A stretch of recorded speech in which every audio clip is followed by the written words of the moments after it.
अस्सलाम नाज़रीन, आज हम समझने की कोशिश करेंगे कि मज़हब क्या है। देखो, मज़हब हम आज ख़ास करके हमारे मज़हबी रहनुमा इसे बहुत उलझा कर रखे हैं और ऐसा प्रेजेंट करते हैं कि एक आम इंसान जो मज़हब से दूर है, वो अगर मज़हब के हमारे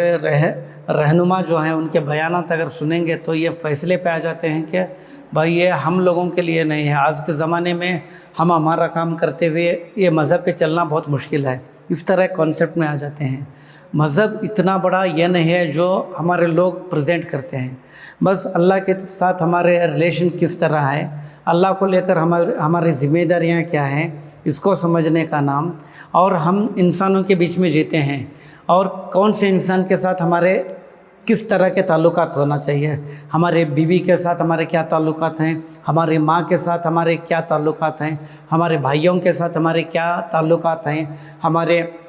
जो गांव में रहते हैं, जो देश में रहते हैं, उन शहरियों के लिए हमारे साथ किस तरह ताल्लुकात हैं, क्या फ़र्ज़ हैं, क्या ज़िम्मेदारियां हैं, इसको समझने का नाम। और कुदरती वसाइल हैं, पानी है, जंगलात है और जानवर हैं। कौन से जानवर पर, कौन से कुदरती वसाइल पर हम किस तरह इस्तेमाल कर सकते हैं और कौन से हद तक इस्तेमाल कर सकते हैं, इन तीनों को समझने का नाम मज़हब है। अल्लाह के साथ हमारे रिलेशन किस तरह होना चाहिए और अल्लाह हम पर क्या हुक्म किया है, इसको समझने का नाम। और इंसानों के साथ हमारे रिलेशन किस तरह होना चाहिए, कौन से इंसान के लिए क्या मामलात हैं, क्या ज़िम्मेदारियां हैं, क्या ताल्लुकात हैं, उसको समझने का नाम। और कुदरती वसाइल हैं, कौन से वसाइल को हम किस तरह इस्तेमाल कर सकते हैं, पानी को हम किस तरह इस्तेमाल कर सकते हैं, जानवरों को हम, कौन से जानवर को हम ग़िज़ा बनाकर खा सकते हैं, इन सब समझने का नाम इस्लाम है।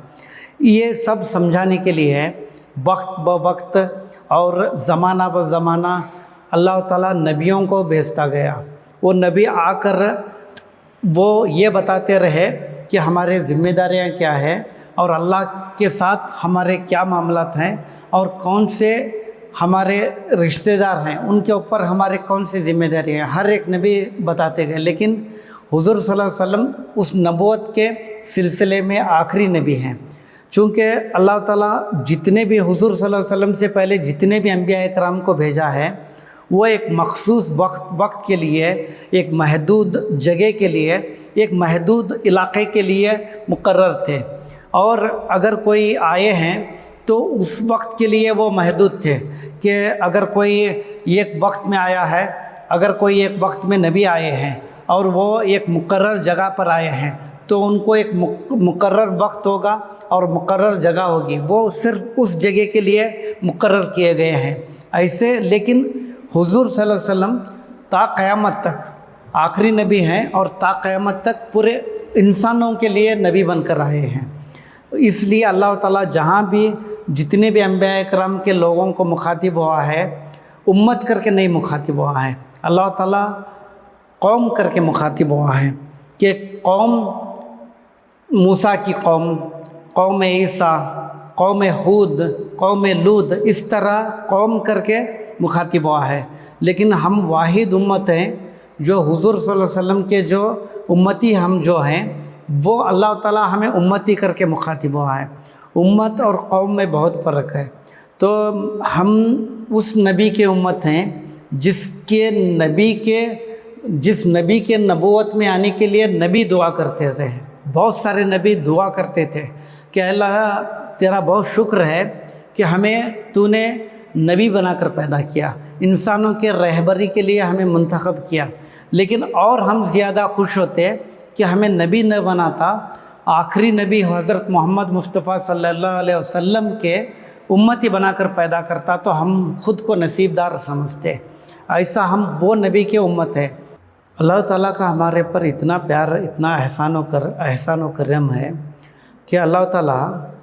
हम इंसानों को मिट्टी से बनाया है। मिट्टी से बनाकर जो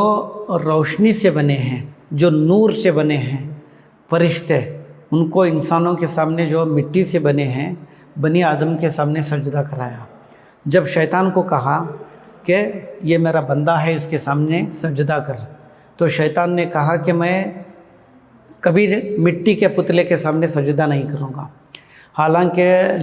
لکھنے والوں نے یہاں تک لکھا ہے کہ شیطان سب سے زیادہ عبادت گزار بندہ تھا، اللہ تعالیٰ کا بہت عبادت گزار بندہ تھا وہ، لیکن اللہ تعالیٰ اس کی عبادتوں کو منہ پہ مار کے بتا دیا، اگر تو میرے بندے کو سجدہ نہیں کرے گا تو تیرے عبادتوں کی ضرورت نہیں ہے، خارج ہو جا میرے اس سے۔ تو شیطان اللہ تعالیٰ کا غدار بن گیا، کیونکہ وہ اللہ کے سامنے سجدہ کرنے سے منع نہیں کیا، اللہ کے سامنے تو اتنا حدیں کراس کر دیے تھے وہ عبادتوں کرتے کرتے، لیکن اللہ تعالیٰ انسان کے سامنے سجدہ کرنے کے لیے شیطان کو کہا تو شیطان منع کر دیا، تو اللہ تعالیٰ اس کے عبادتوں کو اس کے منہ پہ مار کے قیامت تک اسے نافرما بندہ بنا دیا۔ تو افسوس کی بات یہ ہے کہ ہمیں حضور صلی اللہ علیہ وسلم کے ذریعے اللہ تعالیٰ بتایا ہے کہ ہمیں دن میں 5 وقت نماز اللہ کے سامنے، کسی مخلوق کے سامنے نہیں، اللہ کے سامنے عبادت کرنا ہے، لیکن ہم اتنے بے شرم ہو کر، اتنے نیڈر ہو کر، اتنے ہزاروں کے سجدے ہم چھوڑتے پھرتے ہیں۔ اور دیکھو ایک بات ہے، اللہ تعالیٰ شیطان کو جس نے عبادتوں کی حدیں کراس کر دی تھیں، اس کو ایک سجدہ کرنے کے لیے کہا تو وہ منع کر دیا، تو قیامت تک نافرما بندہ بنا کر اسے بھیج دیا۔ لیکن ہم اللہ کے سامنے سجدہ کرنے کے لیے اللہ تعالیٰ حکم دیا ہے، لیکن ہم اتنے سجدے چھوڑ کر پھرتے ہیں، پھر بھی ہمیں ڈر نہیں ہے ہمارا انجام کیا ہوگا۔ ایک سجدہ منع کرنے پر شیطان کا انجام تا قیامت تک وہ نافرمان بندہ بن گیا، لیکن ہم اتنے سجدے اللہ کے سامنے کرنے سے نڈر ہو کر ہم پھرتے ہیں بنداس ہو کر، ہمارا حال کیا ہوگا، ہمارا عالم کیا ہوگا، اللہ بہتر جانتا ہے۔ کیونکہ اللہ تعالیٰ ہمیں پیار کرتا ہے، اس لیے ہم زمین پر اکڑ کر پھر رہے ہیں، ورنہ ہماری کیا حیثیت ہے کہ ہم اللہ سے بغاوت کریں، حضور صلی اللہ علیہ وسلم کے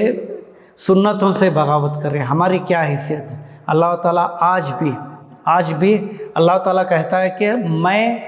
تیری آخری زندگی کے آخری لمحے تک انتظار کروں گا کہ ایک نہ ایک دن بندہ میرے اس دنیا کے الجھنوں سے نکل کر میرے پاس آئے گا اور معافی مانگے گا۔ اگر ایک معافی مانگے گا تو اللہ تعالیٰ معاف کر دے گا، لیکن ہم معافی مانگنے کے لیے تیار نہیں ہیں، من مانی کرتے ہیں، آج معافی مانگتے ہیں، کل صبح پھر اپنے وہی دنیاوی اس میں مشغول ہو جاتے ہیں۔ یہ سب ہونے کے باوجود اللہ تعالیٰ آج بھی ہمیں صحت دیا ہے، آج بھی ہمیں اس زمین پر اکڑ کر چلنے کی توفیق دیا ہے، آج بھی ہمیں زمین پر اکڑ کر چلنے کی ایک چھوٹ دیا ہے، لیکن جس وقت پکڑ ہوگی اس وقت صرف تنہا ہم اس کے جوابدار ہوں گے، ہم تنہائی میں اللہ تعالیٰ کو جواب دینا پڑے گا، اس کو سمجھنا ہے۔ دیکھو اللہ تعالیٰ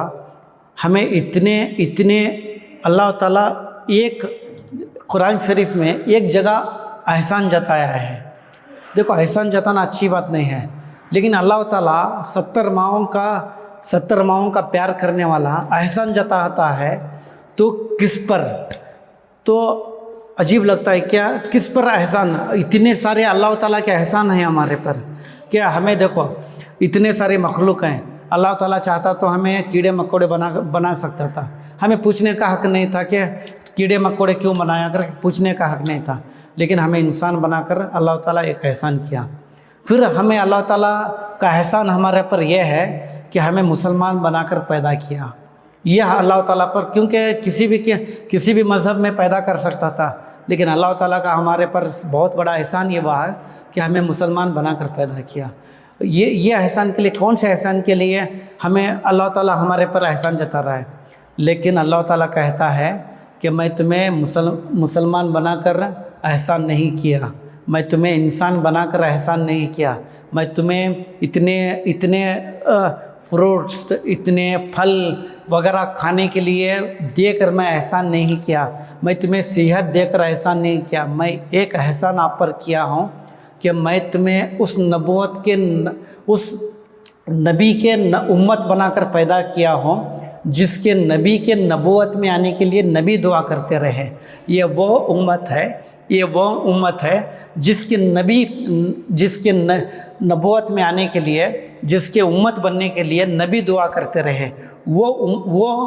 نبی کے उम्मत बनाकर मैं तुम्हें पैदा किया हूँ। ये एहसान है कि मैं तुम्हें वो उम्मत, वो नबी का उम्मत बनाकर पैदा किया जिसको मैंने प्यार किया है, जिसको मैंने चूमा है, उस नबी के तुम उम्मती हो। इसलिए आज भी तुम मुझसे बगावत करते हो, मेरे नबी से बगावत करते हो, उसके बावजूद मैं तुम्हें अकड़ कर ज़मीन पर, मेरी ज़मीन पर घूमने के लिए दे रहा हूँ। आज भी मैं तुम्हें अकड़ कर चलने के लिए दे रहा हूँ। अगर मैं पकड़ने के लिए उतर रहा हूँ तो तुम्हारी क्या हैसियत है। तो अल्लाह ताला का यह एहसान है कि हमें हुज़ूर सल्लल्लाहु अलैहि वसल्लम के नबी के उम्मत बनाकर हमें पैदा किया। तो अल्लाह ताला हमें प्यार भी करता है, और प्यार के लिए हमें क्या दिया है, बड़े बड़े कारोबार दिया है, खाने के लिए फल दिया है। हम ज़मीन में एक छोटा सा बीज बोते हैं तो इतने फल देने वाला, इतना बड़े बड़े मीठे मीठे फल देने वाला एक दरख्त तैयार हो जाता है। वो अल्लाह की मर्ज़ी के ख़िलाफ़ नहीं होगा। नाज़रीन इकराम, जब हुज़ूर सल्लल्लाहु अलैहि वसल्लम जो वक्त में पैदा हुए हैं, जो इलाक़े में पैदा हुए हैं, वो एक बहुत बड़ा तिजारती मरकज़ था मक्का, और वहाँ पे बहुत ज़्यादा पैसों का ट्रांजैक्शन था। जहाँ पे पैसे होते हैं वहाँ पे अय्याशी होती है। तो उस वक्त मक्के के जो सरदार थे वो, उनके पास बहुत ज़्यादा कारोबार था, बहुत ज़्यादा पैसा था। तो वहाँ पे शराब आम थी, जुआ आम था, साथ में हबशी ग़ुलामों को इंसान नहीं समझते थे, वो ग़ुलामों को लेन देन करते थे और मार्केट में बाकायदा बेचा करते, बोली लगाकर ग़ुलामों को बेचा करते थे। और यहाँ तक के छोटे बच्चियों को, वो समाज ऐसा समाज था कि लड़कियाँ पैदा होते ही उस बाप को मनहूस बाप करके समझते थे, लड़कियों को मनहूस समझा जाता था। तो ऐसे एक माहौल में हुज़ूर सल्लल्लाहु अलैहि वसल्लम की पैदाइश होती है, और वो एक मुख्तसर वक्फ़े में वो एक ऐसे समाज को बनाते हैं जो समाज लड़कियां पैदा होते ही वो घर वालों को मनहूस समझा जाता था, लड़कियों को मनहूस समझा जाता था। वही समाज उसी लड़की को पैदा होते ही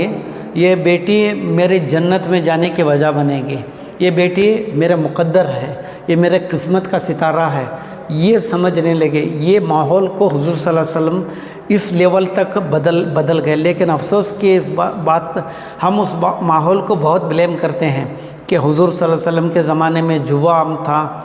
शराब आम थी, लड़कियों को ज़िंदा दफनाया जाता था। लेकिन शुक्र है वो ज़माने का,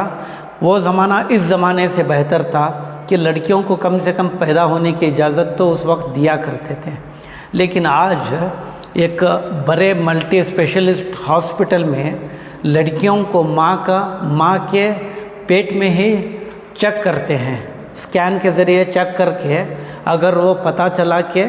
वो लड़की है तो माँ के पेट को ही खबर बना देते हैं। कम से कम आज के ज़माने में लड़कियों को पैदा होने की इजाज़त भी नहीं दे रहे थे। लेकिन हुज़ूर सल्लल्लाहु अलैहि वसल्लम के ज़माने के लिए हम आज भी ब्लेम करते हैं कि वो ज़माने में लड़कियों को मनहूस समझा जाता था, लड़कियों को ज़िंदा दफन करते थे। लेकिन आज के ज़माने में कम से कम वो ज़माने में लड़कियों को पैदा होने की तो इजाज़त थी, लेकिन आज के ज़माने में माँ का पेट, जिस कोख से वो बच्ची को जन्म होना है, एक नई ज़िंदगी की शुरुआत होना है, उसी कोख को, उसी पेट में ख़बरस्तान बनाकर वो उसको उसको मार दिया जाता है। ये माहौल आज है। तो आज जब तक हम देखो, ये हमारी ज़िंदगी है। अगर मैं कुछ लेता हूँ, कुछ एक प्रोडक्ट ख़रीद करता हूँ, या तो मान के चलो 1 लाख रुपए की मैं बाइक लेता हूँ, तो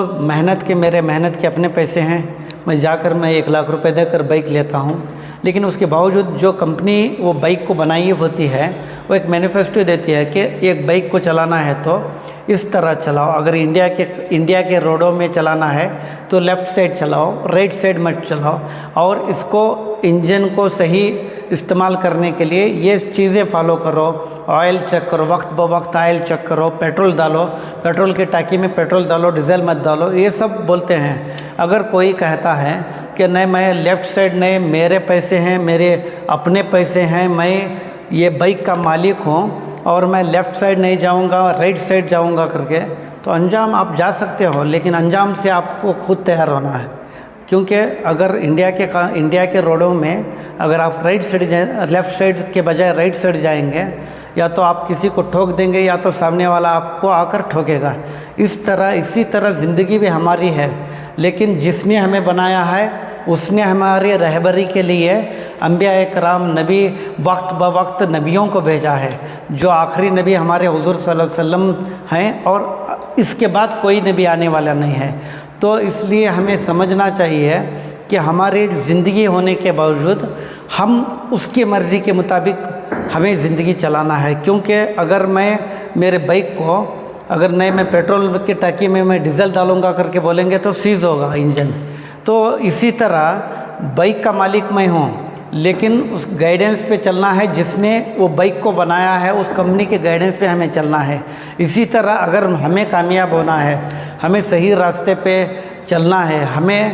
ہمارے زندگی کو صحیح اور شاندار بنانا ہے، تو ہم سے بہتر وہ جانتا ہے جس نے ہمیں بنایا ہے کہ ہمارے لیے کیا بہتر ہے۔ تو ہمیں یہ ایک ظاہر سی بات ہے، زندگی ہمارے ہونے کے باوجود،